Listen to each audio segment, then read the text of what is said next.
Welcome to this next episode of the Chi Life podcast. As you know, the Chi Life podcast, we talk about all sorts of things that relate to the energy in our lives. And a lot of the knowledge that helps us to understand about the energy in our lives comes from different traditional sources from different cultures. And so I have a really interesting guest interview today. Actually, Ajay, who was in the first episode of Chi Life, suggested that I interview. This is Rick Hotere, um, and it suggested I interview him because he has a really interesting knowledge of the intersection between Maori traditional knowledge. So the Maori are the native people of New Zealand, and the culture and knowledge that they have here, and Rick has done some interesting exploration of the intersection between that and Indian traditional knowledge. So, an interesting topic, and I think we'll get some really interesting insights from that. So, Rick, maybe you could start by telling us a little bit more about yourself, about your background, anything about your background really, but I guess particularly what led you to be interested in exploring both Maori traditional knowledge and then Indian traditional knowledge. Tēnā koe, John. Okay, I was born and raised in West Auckland, Henderson. I was born into the Māori world. I had 8 uncles, and they all had a role in Māoritanga and Māori culture. One learned from the whare wānanga, or Te Rāroa, which is the sacred learning house. That was the eldest one, and then the other one, he taught rākau, Māori weaponry. Then the other one taught haka, Māori song and dance. Then the other one taught mihi mihi, greetings and whai kōrero, speech making. The other one taught krakia, which was he was the prayers. And my father was the second youngest, and him and his elder brother, the third youngest one, their role in our family was what we call ringawera. And ringawera, in one word, are cooks on the marae. So like if we have funerals, gatherings, weddings, or anything on the marae, that's when my father and his brother would come in, and they'd go and gather the food, shoot the beast, skin the beast, feed the people. They'll do the cleaning up of the marae. I started when I was about 5 years old. Started washing the dishes at the marae, started sharpening the knives, started going out with my father gathering meat, pig, going to the beach, gathering kaumoana, seafood. After everything's finished, cleaning up the marae. And usually on a funeral, we take everything, all the food net back up to the marae up home, and we continue with our funeral. So just for people, because there'll be a lot of people listening to this and watching this who don't know much about Maori culture at all, maybe we could describe what a marae is, because a lot of people are like, oh, marae, well, it sounds like stuff happens there, but maybe we could give them a little bit more detail about that. Marae is a meeting house, and it's where the Maori community gather as a whole, and they have meetings. They have their tangi, funerals there, any celebrations there. It's a big gathering house. It's kind of for essentially a really big extended family, right? Yeah. Who all are from the same area and all connected to one another. Yeah. It's like a longhouse, and the Native Americans, the Indigenous First Nations, they call it a longhouse. Yeah. So it's like a longhouse. It's just where everyone goes and the community goes and gathers. Yeah. Functions. So they might live elsewhere, but when there are important events, they come back and they meet, they eat. Sometimes they'll sleep there as well when there are big events happening. Oh, yeah, usually when there's, mainly every event, but when there's funerals, you could sleep on the marae for like 3-5 days until the duration of the funeral. Yeah. So it's one of the, if not the last, it's the last, what do we call it? Traditional place that Māori can gather. Yep. Is the marae. It's a real centre of the culture and the things that happen around that. And on the marae, Māori culture is the primary practice. So some marae, you don't speak English on the marae. Not all marae, but yeah, the primary practice on the marae is Māoritanga, it's Māori culture. Yep. So that's where you learn mainly our culture. I was teaching international students the Māori language and customs, and I asked them one day, adult students, and I asked them one day, what's the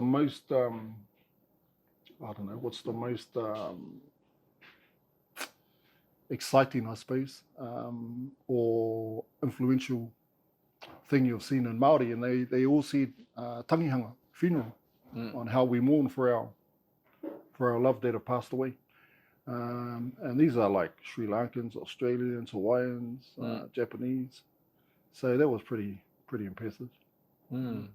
So you grew up around all of this because your father and your uncle were all involved with doing all the cooking and gathering the food and everything, and then at a young age you started to become immersed in this as well. Yeah, I was brought up ringawera as a cook, and then when I had my first daughter, I'm a second language learner in the Māori language. I'm not a native speaker. Now, I didn't have to be because my dad was the cook and all my uncles were in the front. So all their children had to learn te reo Māori because they were the ones in the front on the marae. We were at the back in the wharekai, pretty much what they call a kitchen, wharekai. So, and then when I had my daughter, I knew I had to learn a mihi or a greeting. So I started learning te reo Māori, the Māori language and customs. And this is back in 1991.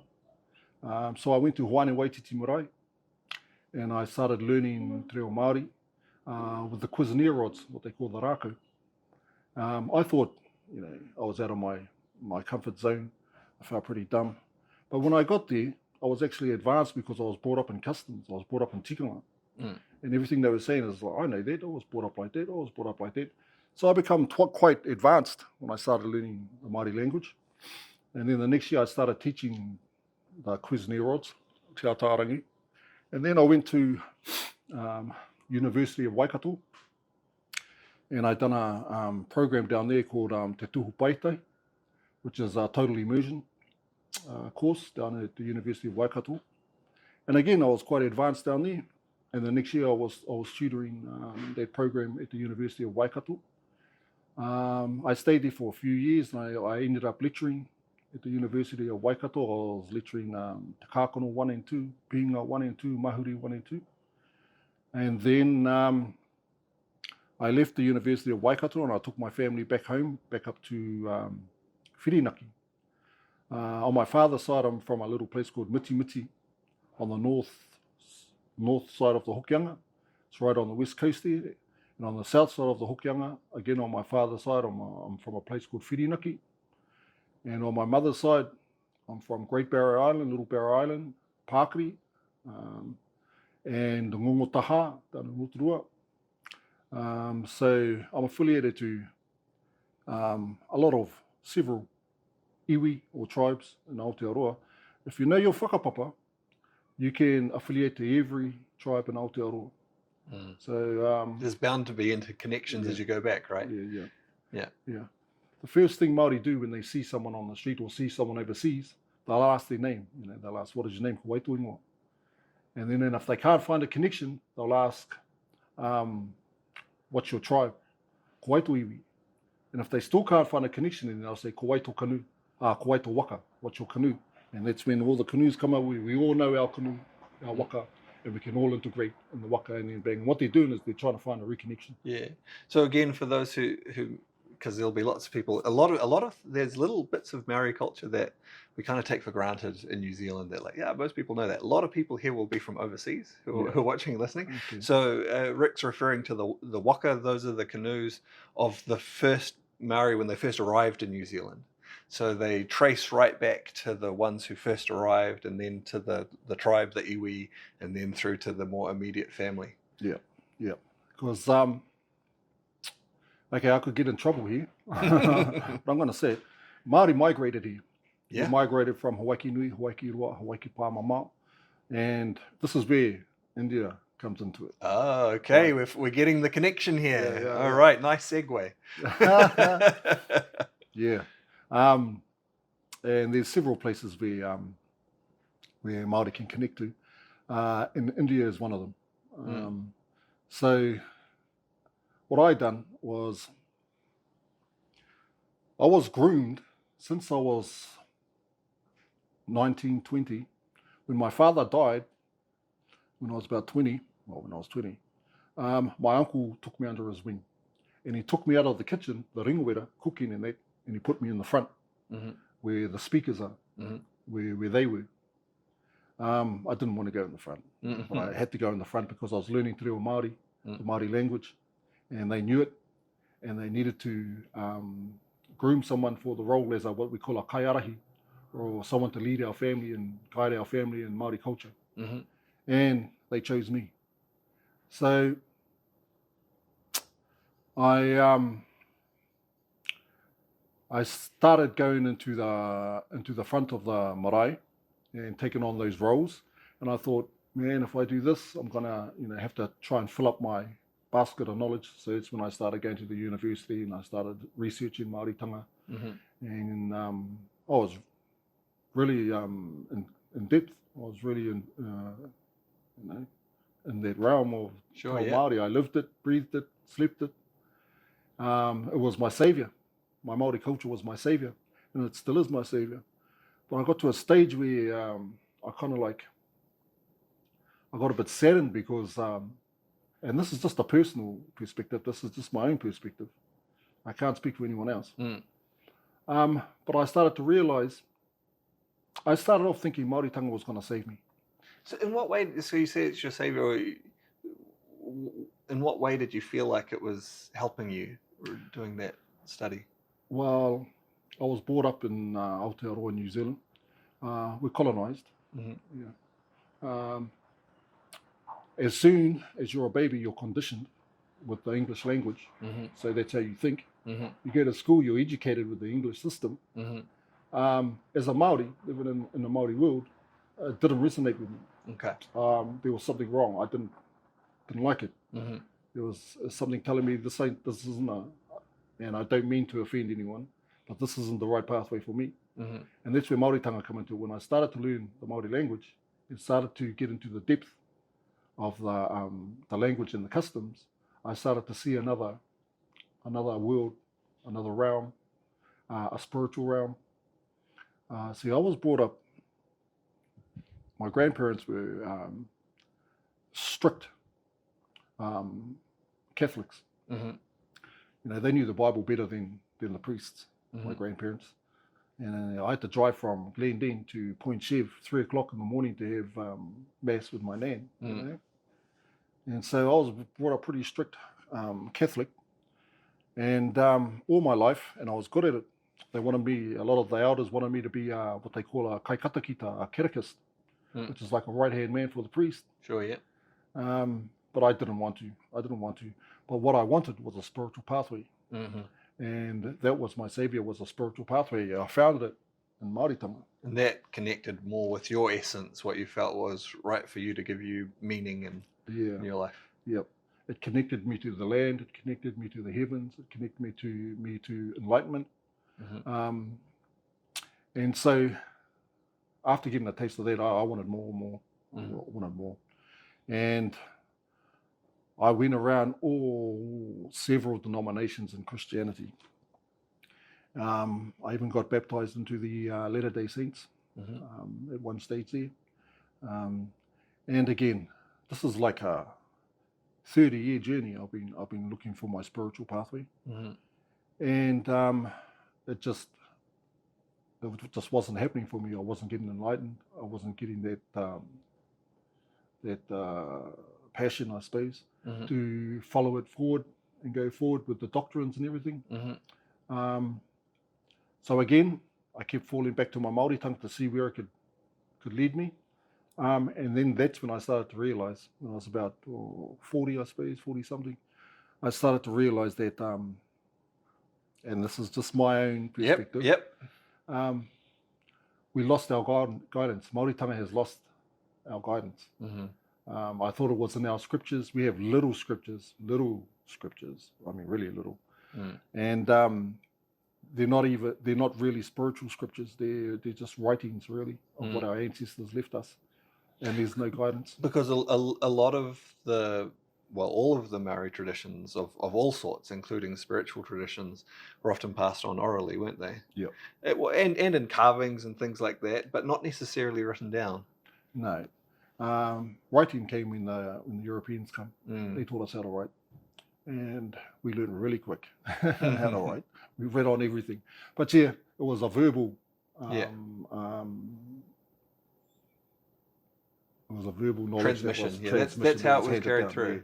So if it wasn't written down, and then if people aren't carrying on the practice so much, it's very easy for them to lose parts of the things that are important. Yeah. And there was a lot lost, but we had fundamental things that kept us on our spiritual Maori pathway. But something was missing. Yeah, there were too many loopholes. Yeah, too many loopholes that couldn't be answered. Everyone, they've passed on now, so it can't be answered. Yeah, we have writings, and even the writings, you can't really trust the English translation, because that's how we're learning now. Right, we're learning from the English translation. Those that have an in-depth knowledge of the Maori language can go deeper. When they see the old scriptures, old writings, we can go deeper. But still, everything that we don't understand, we have to trust from the English translation that the scholars and the academics have written down for us. So yeah, I got to a stage where I went as far as I wanted to. I went as far as I could with Maori culture, and I was looking for another pathway. And just as I'm going to throw in there, when I'm saying that I've got as far as I could, as I wanted, I was part of a group that actually revived a whare wānanga, a house of learning back home. And I was baptised as a tohunga on this, at this whare wānanga. I was baptised as one of the priests. And one of my roles there was to teach Maori culture. And I could teach them what I knew, but I knew I could only go so far. When it come to our Supreme Being and our deities, now it's another level. That's out of my realm. I can only take you so far, and I'm going to say that with nearly practically every Maori, we can only go so far. When it comes to the gods and goddesses and spiritual realm. Hence, I was reading one of our scriptures, one of our books, Kauwairunga, Kauwairaro. Kauwairunga, upper jaw, Kauwairaro, lower jaw. And all that is knowledge, coming from the esoteric realm and the exoteric realm. Okay. That's the Kauwairunga, Kauwairaro. I was reading up on the Kauwairunga, Kauwairaro, and it directed me to South India. And it said that Maori come from South India. So written within one of these writings that you talk. And it's interesting. one of the influential scriptures that we have too. Yeah. Okay. And then I also been studying one of our main karakia. They call it the karakia Tane. Tane was one of our demigods. He was like and I'm going to say he was like Shiva. Tane. He was one of our demigods, and he left the karakia with us. And in that karakia, it tells us how he ascended to the Supreme Being. And my understanding of it was through the chakra. Okay. So that's when I started to get interested in Kundalini.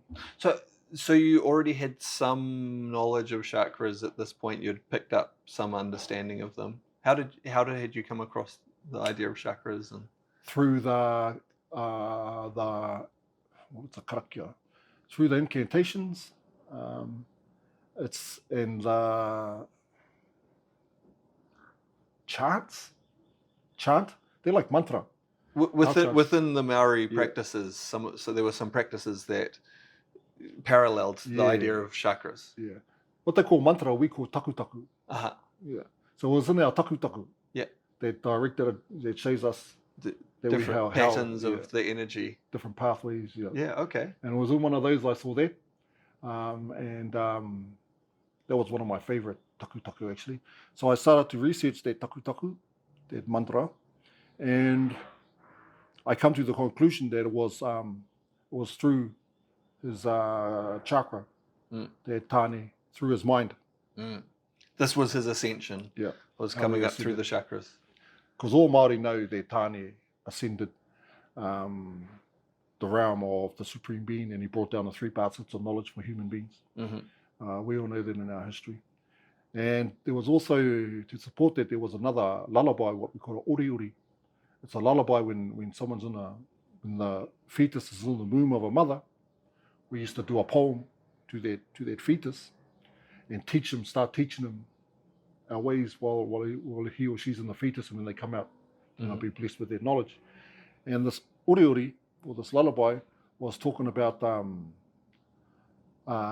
meditation, whakarongo mai e tamo kotahi te hiringa I kake a tāne ki tiki o rangi ko te hiringa I te mahara. So just in that phrase alone, it's telling us that, he's telling the fetus that there's a sacred energy, and within that energy you can ascend to the sacred realm of the Supreme Being. And then he carries on with that ori and starts to tell you how to ascend and go up to where our Supreme Being is. And it was for our mystics, those that want to carry on with mysticism. And again, that took me back to Kundalini. So that's when I started to get interested in the Indian culture, was through our scriptures that directed me and guided me to India, and specifically to really Kundalini, Tantra yoga. And so I started looking into it and delving in a bit more, and I tell you, it gave me that passion back when I first started to learn about Maori culture. I got that passion back, and it was like, here's the unanswered, the gaps in our culture are is here. It's in the Indian culture. And then I come across the Vedas, and the Vedas is knowledge, wisdom, insight. It's the Vedas are the sacred practice, I suppose. And I come across the Vedas, and I started studying the Vedas, and it got me. It just, I could resonate with everything, and I believed everything that the Vedas said. One of the things with the Vedas is that it's the utmost truth. It's so pure, it's the utmost truth. And the origins of the Vedas is not man-made. It goes back to the gods. And it's eternal, it's always been there, and it will always stay there. So what I was trying to do was, because Māori, for me, lost our guidance, I was trying to find the origins, because I knew Māori tanga must have come from somewhere. We can whakapapa back, we can take our genealogy back to Hawaii Nui, Hawaii Roa, Hawaii Pāmama. Hawaii Nui is the great expanse Hawaii. Now they can go back to Asia, they can go back to America. That's also Hawaii Roa, can go back to Egypt, Israel, India. Now this Hawaii Pāmama, they can go right back to the heavens. Right. So I knew that our origins, Māoritanga must have come from somewhere, and I started to trace back where Māoritanga come from, and it took me to the Vedas, to the Indian culture. So I started studying the Vedas, and I come across what they call an engineering program online. I'm an online student, I suppose. And the first guru I come across that I was interested in was a guy called Satguru. Oh, yep. And I done a online inner engineering program with Satguru, and that was cool. I forgot how many weeks it was a few weeks anyway. And we had to do a practice, not Shambhavi Mahamudra, but another type of yoga that we had to do with Satguru. And then the conclusion, we had to do a workshop in Auckland. So I come down to Auckland and I done a workshop with him. And that's when I learned Shambhavi Mahamudra, and they gave me a lotus flower as a graduation thing. And then from there, I was thinking, I wasn't really resonating with Satguru because he kind of like was speaking in parables. He speaks in parables, and it's just like, I like my teachers. I like to be just straightforward. Yeah. Give me the answer and then show me how you got the answer. That's how I like learning. And Satguru was really all over the place. Yeah. To tell you the truth. I couldn't. Very metaphorical. Metaphorical, yeah. And so I got a bit ho-ha. I got a bit frustrated with it.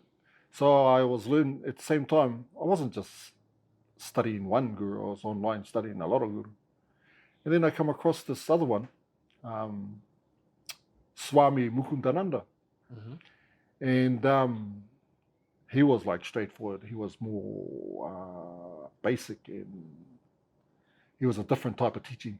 So I done his daily sadhana, which was 1 day every day for a year. They done a sadhana online, and I done that.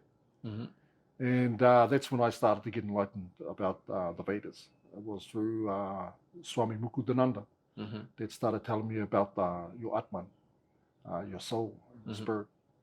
And he started bringing in creation. And everything that he was teaching me daily, I'd always refer everything back to Maori tanga. See where is it in Maori, where is it? And 50% of the time I'd find it in Maori tanga. And a lot of it isn't the common person doesn't know in Maori tanga. So when it comes to the orokohanga or the creation, we have like several phases. The Vedas have 8 phases. So I was like, right, there's an extra phase there that I was interested in.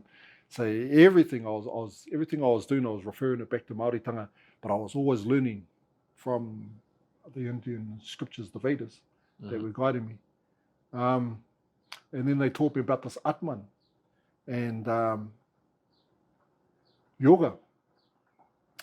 Now I didn't know anything about yoga. All I thought was that yoga was fitness, because you see it everywhere. You see them doing asana everywhere, and some of the postures that they perform is just crazy, So I just thought yoga was fitness, until I come across Swami Mukundananda, and he was mentioning the Yoga Sutra, the 8 limbs of yoga with Patanjali. And so I started to investigate into Ashtanga yoga. And it was right there. My spiritual guidance was right there. Everything I needed was in that the 8 limbs of yoga, Yoga Sutra with Patanjali. It had the yama, the niyama, the external discipline, the internal discipline. It had asana postures. And this posture wasn't to become, twisted up and stuff. This posture was so you could sit in asana in the lotus position all day and meditate. It was that kind of asana. It wasn't this other kind of asana. And then they had pranayama, breathing control, pratyahara, withdrawal of senses, dharana, focus, dhyana, meditation, and then samadhi with absorption. And that was, when I saw all those, that's what I needed. I needed values, I needed guidance, and everything I needed was in Ashtanga yoga. So I decided that I was going to practice, I was going to learn yoga, especially Ashtanga yoga. I'll start off with that and see how I go. And it's going to take me all my life now that I realize. It's going to take me all my life, if not this life, another life. See, with Māori tanga, wasn't even used to samskara. I wasn't even used to reincarnation. Now, for me to adapt for a Māori, to adapt this reincarnation, it's not that hard, really, because when we have our funerals, with our funerals, it's 3 to 5 days of just talking, and a lot of it is archaic speeches. So you like to have the informal speech like we do every day, and then you got the formal speeches. That's what kind of speech we talk on the marae is formal speech if we can. It's a place of learning, so you're supposed to teach everyone that comes through that door, mātauranga Māori knowledge. So with I've forgotten where I was. So you're talking about how it's not hard to go from the Maori tangi and what goes on there to understand or connect to the idea of reincarnation. You found a way that wasn't a difficult leap. Yeah, because in Māori, when the tūpāpaku or the body is lying on the marae, because we take the body onto the marae and it's an open casket, and we have 3 to 5 days with them, we speak to them like they're still alive, and we acknowledge their wairua, their spirit, and we're talking to their wairua, and we're telling their wairua all the pathways that our ancestors' pathway when they pass on, where they go, and we're telling that same spirit the pathways on where to go back to our homeland. That's why we have 3 days so we can recite the old scriptures of our ancestors onto that person, so they don't go in limbo, and they don't get lost. We give them the words of our ancestors so they can find their way home. And a lot of it is hoki wairua mai, and we're talking to the spirits to return. So when it comes to reincarnation, we also have beliefs that the trees, they're our elder siblings. They were here before us, so we respect the trees. The birds, they were here before us, so they're our elder siblings. Some of our ancestors comes back as birds. Some of our ancestors comes back as fish. Some of our ancestors comes back as dinosaurs in water. In English they call them monsters. They're not monsters, they're guardians. And a lot of our culture have these taniwha, what we call them, these guardians, in our creeks, in our oceans. Like where I'm from, we have 2 on the main, at the heads. As soon as you come into the Hokianga, we have 2 taniwha protecting our area. So it's a common thing for, but I didn't look at that as reincarnation. Right. The concept was kind of there, but just in a slightly different way. So when I found out about this thing, reincarnation, I was like, it actually makes sense to me. It makes sense to me. And then when I started to dabble more about reincarnation, then I started to find out that there's a purpose in life. I've always heard, what's your purpose in life? There's a purpose in life, but I never knew what is the purpose in life. Blah, blah, blah. Well, in the Vedas, they tell you what your purpose in life is. So it's a blessing. I've been searching all my life. I didn't know my purpose in life. I thought it was Māoritanga, to keep Māoritanga alive, my culture alive, which it is, I believe. But because I was so steadfast on my Māoritanga, it led me to Sanatana Dharma, is what I'm saying. It led me to the Indian culture, Sanatana Dharma. I don't think I don't know. But it was through my Māoritanga that I found Sanatana Dharma. So I started to learn what this thing Sanatana Dharma is.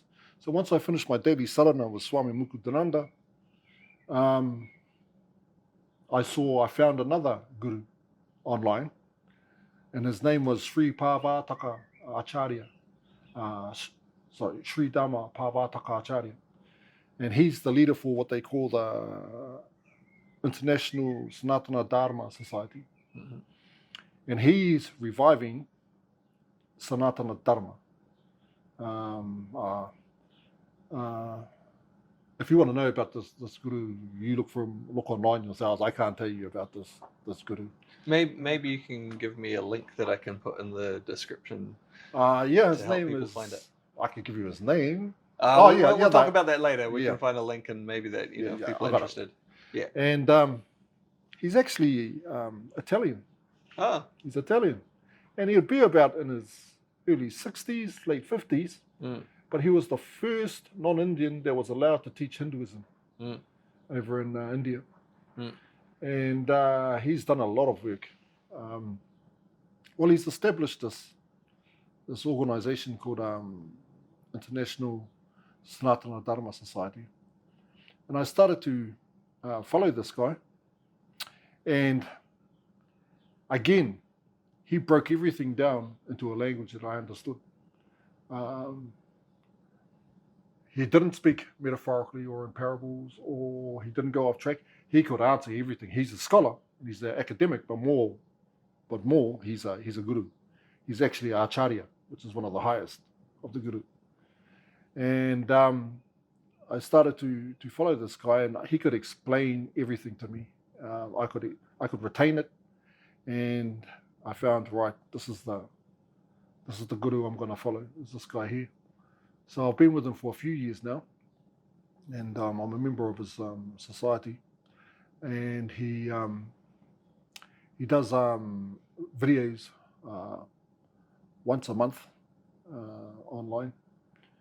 And I started learning about Sanatana Dharma. Now, the Sanatana Dharma, apparently, every culture, every indigenous culture practice Sanatana Dharma in some way or another, in some form or another, before the Abrahamic religion come along. Mm-hmm. Everyone practiced some form of Sanatana Dharma. Could be pagan, could be Hindu, it could be Celtic, it could be Maori. But everyone practiced some form of Sanatana Dharma. Even the Hindus themselves, the Hinduism themselves will say that they're Sanatana Dharma. Mm-hmm. And so this Sanatana Dharma, their main scriptures are the Vedas. So like with Christianity, you've got the Bible. With Judaism, you've got the Torah. With the Muslims, you've got the Quran. With the Buddhists, you've got Tipitaka. Maori didn't have any scriptures like that. Now I can say, no, we can take it back to what I'm going to call the Veda, which is the Vedas. And Sanatana Dharma, they had the Vedas. So just finding that out alone, John, is a huge,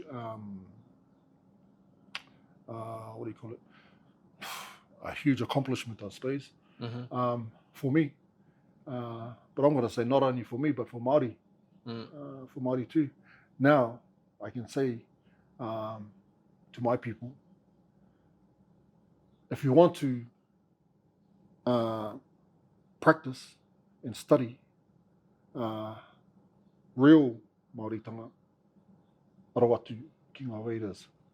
I direct you to the Vedas.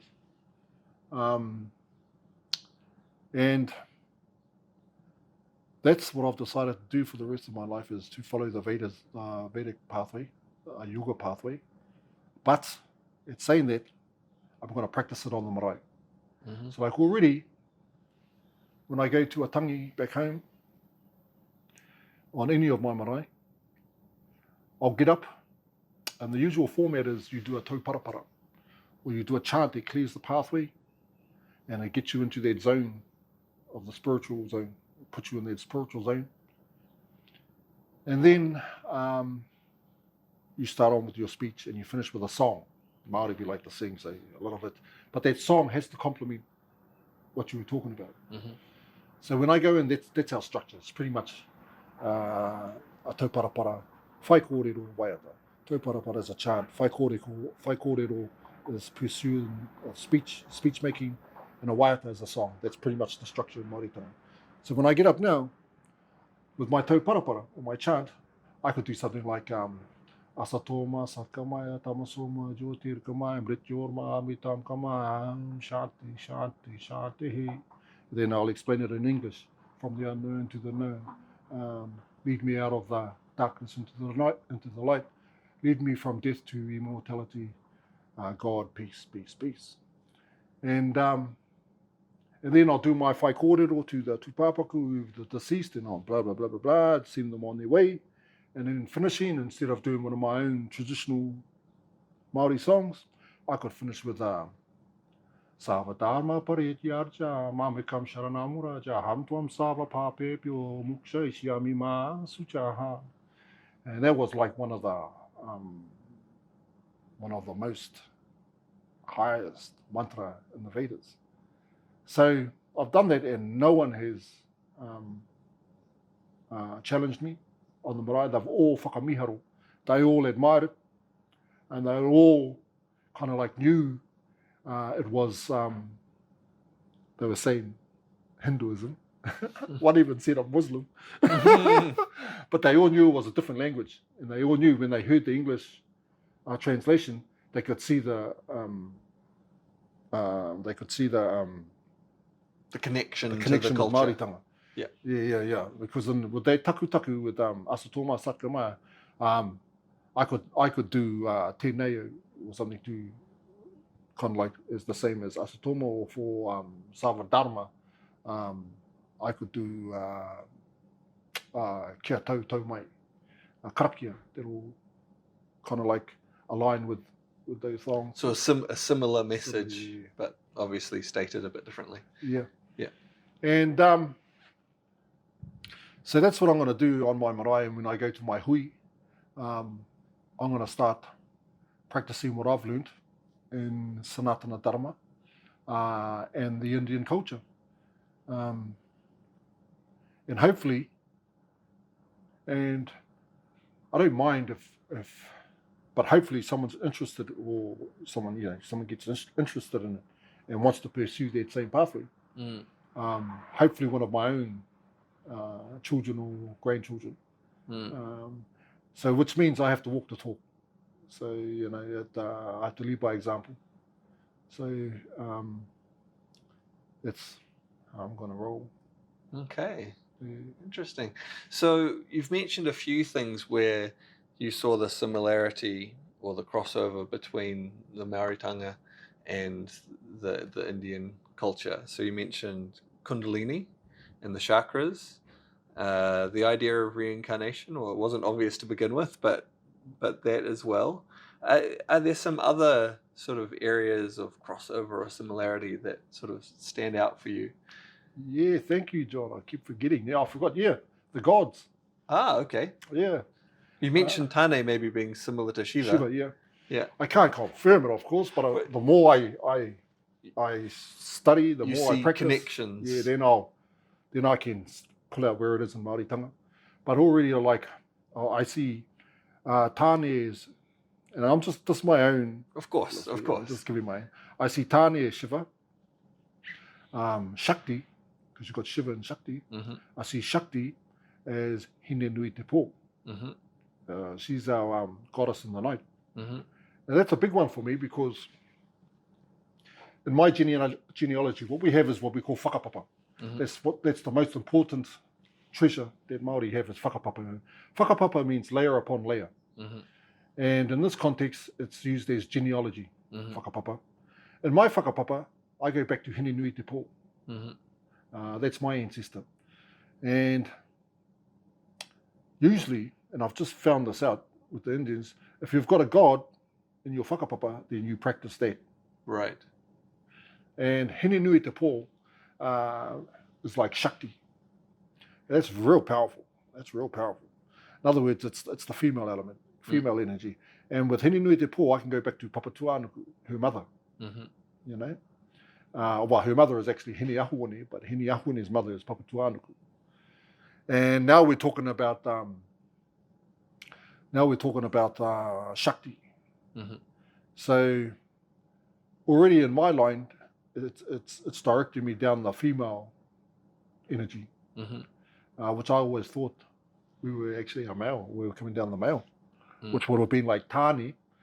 Tane's father was Rangi Nui, the heavens.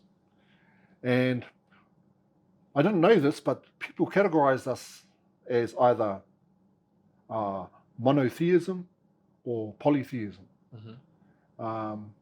So I thought, I was confused, because Māori, we're both. Mm.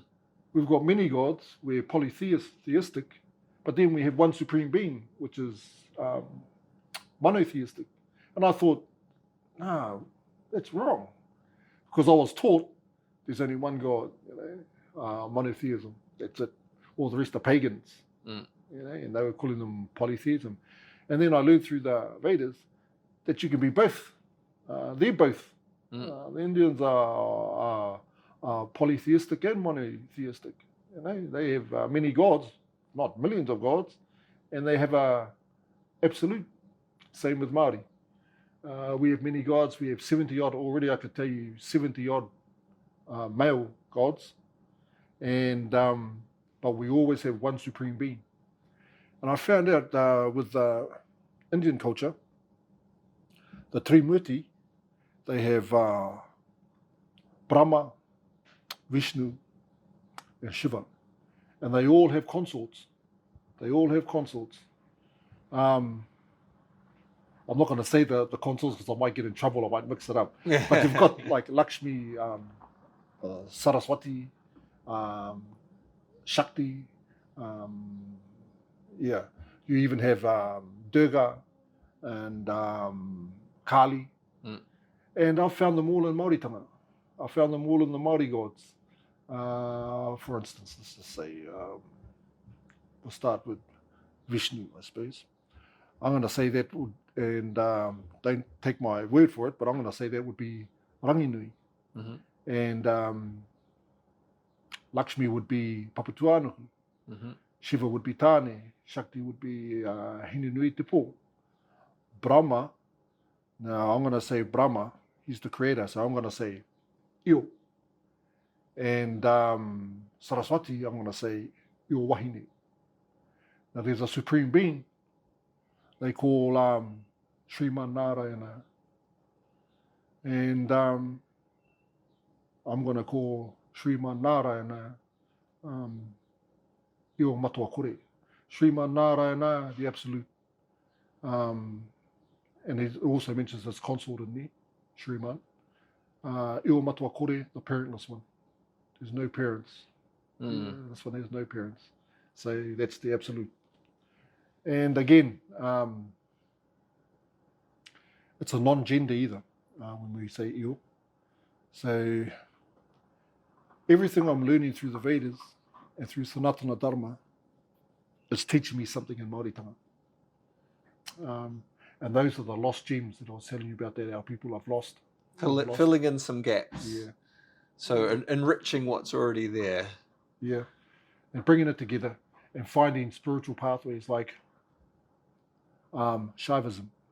I believe Māori, we come down the practice of Shaivism. It's more Tantra, Kundalini, Shiva, Shakti. I believe that's our people from Hawaii. We started to do that practice. But also they also have Vaishnavism, the Vaishna, and they're more devoted to God. I think they're more devoted to God. So already it's given me an indication that most Māori come down Shiva in Shaivism, but we also had tohunga, and only they were allowed to pray to the Supreme Being, which indicates Vaishnavism, which means we also practice. I think I've got the word right, Vaishnavism. I always get it twisted. Okay. I hope I got it right. If I haven't, aroha mai. I'm sure it'll be fine. Yeah. But it also indicated that we too can also practice that yoga if we wanted to, or that spiritual realm. And there's also another one, Brahman, that they practice, these three of them. And Shakti is another practice. They practice Shakti. And you can find that within Maori culture as well. Some Shakti. Shakti. No, not so much. Not so much. The female goddesses have been kind of like hidden. Yeah. Yeah, they've been like hidden. Okay, protected. So all right. So the Maori culture has more embodied or drawn out some from the male gods, but not so much the female ones. Yeah, they expose they expose the male line, but they hide and protect the female line. So when it comes to Shakti and Shaktism, I can't find any practice, or tikanga we call it, tikanga in Māori, that has that practice. But learning the Vedas and that, it gives us that pathway to learn it. Sure. If you know what I mean? And you can see how it would fit in Yeah. with what's already present in Maori Yeah, culture. You yeah. can see how it would fit in and complement it. Yeah, that's what I mean. It's a taonga, it's a treasure. The Vedas and Sanatana Dharma, because it can bring us back on track. That's what I'm saying. Mm-hmm. It can bring us back to the spiritual pathway. Maybe get more of a balance instead of being so much one-sided, to have a Well, balance of it. especially with Māori, because we've always been told you're a war people. It seems like a pretty rough sort of a categorization, eh? Mate, jeez. It's Jeez. like, it seems almost like an excuse from multiple ways to try to group a whole lot of people in this Yeah. way. Like, oh, Yeah, just yeah. because of this, Yeah. yeah. And it's just like, but the sad thing is that it's getting handed down to our kids, Mm. and they believe in it. And like the haka, it's an aggressive dance, the haka, but it's to put a message across. Mm. And we also have haka of peace. Mm-hmm. We have peaceful haka, and they still come across aggressive. But one of the most peaceful haka out, renowned throughout the world, is kamate kamate. Mm. It's a haka of peace. Not many people realize that. They think it's a haka of war, especially when the All Blacks do it, and they're on there, and it's actually a haka of peace. Yeah, And because it's talking about. I'm trying to remember. Like, it's after the fighting is done, right? And it's like, oh, I live. Yeah. Who was that? Te Rauparaha was the one that wrote that haka. And it was when the government was after him, trying to catch him, and he hid in a pit. Well, when I was down Pukawa, where Te Rauparaha is from, and they were teaching that haka, they were referring to, he was referring to the Bible, when Daniel was thrown into the pit, and he was supposed to be eaten by the lions, and he didn't get eaten, and he climbed out of the pit. He came out successfully. That's what I was trying to remember. Like, what's the meaning of that haka? Dredging back my memory. It's like, I live, I'm okay. He climbed out. Hupane, kaupane, whiti te rā. Yeah. I survived. Yeah. And, so there's a nice message in there. Tangata Huru was John the Baptist. Uh-huh. Because he was a very hairy fella, apparently. Mm. And he was the one that. So that was actually a haka of peace, and that's why the people in Pukawa, that's why they say that haka is so renowned. It's because it's a haka of peace. And we also have other peaceful hakas up home that the missionaries wrote, actually, that stopped fighting. That's one thing I have to give the missionaries, is that they stopped Māori from fighting and killing one another and eating one another. We were on a pretty I don't know what you call it, ferocious pathway, I suppose. And I knew, learning the Vedas, it showed me that we come from a peaceful pathway. And just because you've headed in that direction doesn't mean that you have to continue to be that way. You can reconnect to a more peaceful path. Yeah, and that's what a lot of our people can't, I think, don't realize, is that we come from a peaceful pathway too. If you research back and you actually have a look at it, you might be interested in. You might want to change, I suppose. The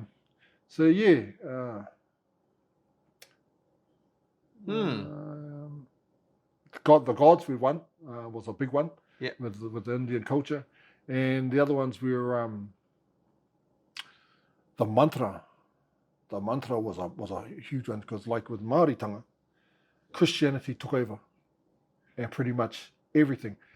Why? And this is just what I've heard. Why Māori converted to Christianity, is to stop the fighting, stop all the fighting that we were doing. But not only that, they knew we had similarities with Jesus Christ, and we lived a lot of the Genesis times. Māori did, and this New Testament was new to them, and they wanted a peaceful pathway for the uri whakatupu, for their descendants. So they all converted into Christianity. But with global internet, now that we can research everything and globally, I think if they would have known about these Vedas, That would have been a better pathway, maybe. oh wow, it would have been interesting. I Yeah. tell you, I bet you all the tohunga would have jumped on the Vedas and said, koina, anei, ngā mea tika. Yeah. So they went with what was in front of them because they didn't know what the Yeah. other options were. Yeah. Yeah. But they knew the similarities, and they knew they wanted that peace that the missionaries were preaching about. Peace, love. Yeah, all for it. But if that was the only pathway they had at that time, apart from their own warfare culture, but they'd saying that, they also had aroha and, love and peace and compassion within themselves and their own tribes. So yeah, if our people, I believe, if our ancestors knew about the Vedas back in those times too, it would have been a different story if someone would have come across on those ships and started teaching the Vedas. Wow, yeah, okay, now let's see how we go. But I mean, this is how it's meant to be. And I believe after all our ancestors went through and our rich culture, we should have been the cream of the crop. All our descendants living now should have been the cream of the crop if that was the case. It confused me. I was like, well, I don't feel like no cream of the crop, man. And it's like, I don't see anyone else to me that looks like a cream of a crop, And then once I come across the Vedas, I was saying, here it is here, man.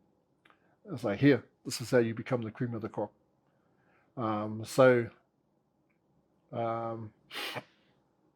Yeah, that's why I'm so interested in Sanatana Dharma and the Indian culture, because they still practice their culture. Even when the British colonized them and that they kicked out the British because of their spirituality that they held on to. I believe everything come from the Vedas. I believe the Bible come from the Vedas. The Greeks took the secular parts of the Vedas, and the Indians retain the spiritual parts of the Vedas. So there's a lot. You got to have to research it yourself and just grab what what interests you and what works for you. This is what works for me. Yeah. And I want to lead by example, tell you the truth. And I want a guru. I actually went to see a guru before I come here, before I come to Kauai Purupura. And I met this guru. He sat me down and he kind of like had a talk with me. We had a meal together. And I went back and I started to realize he was a devotee of Shiva. And I wanted to be a devotee of Vishnu. That's where I'm drawn more, is Vishnu. I don't know why. It's because I don't know why. All my life I've taken the role as a priestly role in my family, my sub-tribe, my tribe. I'm just attracted to it. It could be my karma. I'm starting to learn about karma and dharma, which is really, really deep and exciting. And so with that guru, plus I wasn't prepared. I realized I have to prepare myself, especially with the yama and the nyama, which is the external discipline and the internal discipline. I've got to pure my mind. You know how hard that is, man? That's really hard. So I've got to go through, an initiation before I can even become a student of Sanatana Dharma. And that's where I'm at. I'm not even at a student stage. I'm still just trying to find Māoritanga. I'm still trying to find Māoritanga. And with the yoga, union with the divine, I want to use as yoga. There's a lot of terminology in Sanskrit. I want to learn the Sanskrit language. That's one of my goals, is to learn the Sanskrit language. But I'll I want to write a dictionary, either a Sanatana Dharma dictionary or a yoga dictionary. Reason being, the English language has influenced a lot of, if not every native language. They can translate nearly every language into English now. And how we're speaking in our language, in Māori, we're just doing straight, literal transliterations of the English, borrowed from the English language, like north. Instead of raki, Now they say nota, Mm. you know. Now they're even saying tita for sister, you know, instead of tuahine. They're starting to go away from our traditional words and they're starting to be modernized through the English language. And the thing I've learned with the Sanskrit language and yoga is that it's got depth and it's got what we call hohonutanga. It's got tikanga, it's got meaning behind it. Same with Maori, with the Maori language. And I'll say every cultural language has the hohonutanga, has the depth behind it. Well, I want to kind of like write a yoga dictionary, and for words like yoga, I'll just translate it as yoga, you know. Oh, so a yoga dictionary into Te Reo Māori. Into Te Reo Maori. So a Yeah. Maori yoga dictionary. Yeah. Ah, okay, interesting. Yeah. And at the same time, To give them terminology yeah, that they can use to integrate and make it easier to integrate Yeah. some of this into the culture. yeah, for their practice. Yeah. You know, because like say something like karma, you know. In Maori, I'll just call it karama, you know. Same thing, but it's just the same as borrowing it from the English language. I'm just going to you're borrow borrowing it from for the Sanskrit language. Sanskrit instead. But when they look into it, they can see the several definitions Yeah. of that like, there's a philosophy behind that word karma. Mm. You've got to learn the philosophy if you want to learn. If you want to use it in context. Yeah. Yeah. And that's what we're used to, is like, but we've run out of our Māori words to study, you know, and it's like, our language, it's been kind of like getting lost. It's broken up. It's filtering away. So I wanna, because I've been looking for in the Māori dictionaries, every Māori dictionary for some of the words in Sanskrit, and it just doesn't recognize it. I even looked up yoga. They haven't even got a word for yoga in Māori, in the Māori dictionary. So I was like, right, we're going to write some. That sounds like a really interesting project. Oh, I tell you, if I was like, I'm going to study, well, I am studying Sanskrit. When I get that glossary done, I'm just going to whakamaoriti it. I'm just going to translate it into Māori just as it is in Sanskrit and keep it as close as I can to Sanskrit as I can.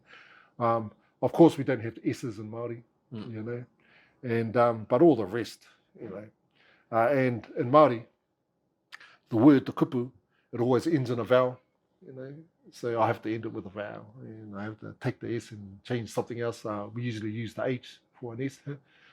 And so, yeah, like I've done linguistics at University of Waikato. So it's like, yeah, if a scholar can do it, a non-scholar can do it. Well, I think in the process you become the scholar, right? Wow, yeah. Well, it's so just so I can understand it, you know, and my kids and my children when I teach my kids and I talk to my kids and my grandchildren about it. And no, koine, this is where I got it from, and this is, if you want to jump on this pathway, you learn. Me ako, you learn these words and their meanings, and just show them another pathway, another spiritual pathway, ancient pathway, and hopefully it will help them stop their suffering. You know? And that's what it's all about to me, is just stop the suffering. And moksha, mukti, you know, liberate from the cycle of birth, life, death, rebirth, if you can. And yoga, union with the divine. That's what I'm looking for anyway. I'm just lucky enough in this lifetime that I got this opportunity to come across the Vedas and to come across my Māoritanga. To complement both cultures and reconnect, really, is what I want to do, is I want to reconnect. And the Vedas is the only culture and the only culture in the world, I think, that can answer everything. The answers are all there. Like I've looked into Hawaii. A lot of the Polynesian cultures are the same. It all comes back to whakapapa, genealogy. And but again, I think, this is just me, but I'm thinking that they're on the same boat as what Māori are in. There's too many loopholes in our culture, and these answers that can't be answered. These questions that can't be answered.